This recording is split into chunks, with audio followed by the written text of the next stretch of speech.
దైవ సేవకుల నోట ఔషధము వంటి మాట ఉంది.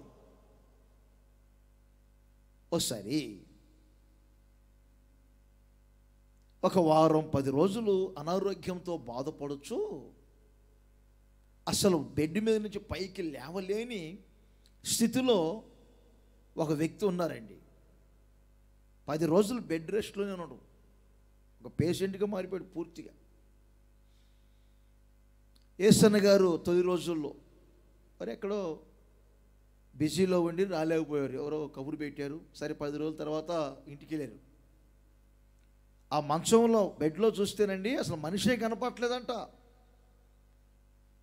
బెడ్షీట్ కప్పుకొని అంత వీక్ అయిపోయారు. యేసన్న గారు సడన్గా ఆ వ్యక్తిని చూసి అలా నవ్వుతూ, praise the lord brother, praise the lord brother అన్నారు. ఆయన ప్రైజ్ ది లార్డ్ అన్నారు. యేసన్న గారు ఎంతో ఆరోగ్యంగా ఉన్నావు బ్రదర్ అన్నారట. ఆయన దిగ్గున మంచం మీద నుంచి లేచి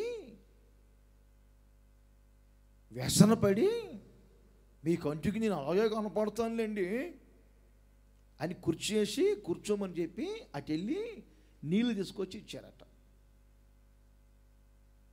అంటే ఆయన మనసులో ఉంది ఏంటంటే 10 రోజుల క్రితమే నాకు రోగం వచ్చింది, ఈ 10 రోజులు కూడా నన్ను పట్టించుకోలేదు, నా దగ్గరికి రాలేదు, మీరు కాపరి అని. ఆ కిచెన్లో ఉన్న భార్య పరిగెత్తుకుంటూ వచ్చి యేసన్న గారి వైపు, ఆ భర్త గారి వైపు చూస్తూ ఉన్నారట.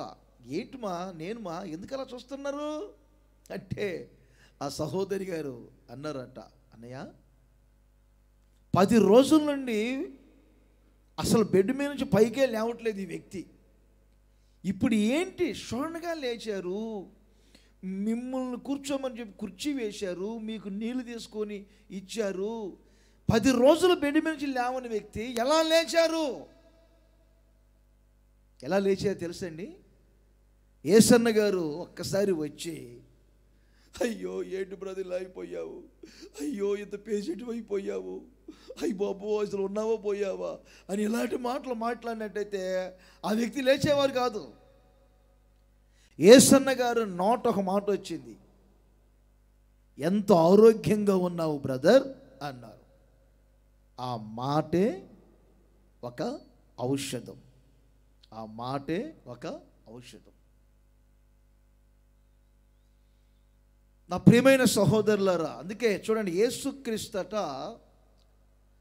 తన సేవకులకు అధికారం ఇచ్చారు. ఏ అధికారం ఇచ్చారు?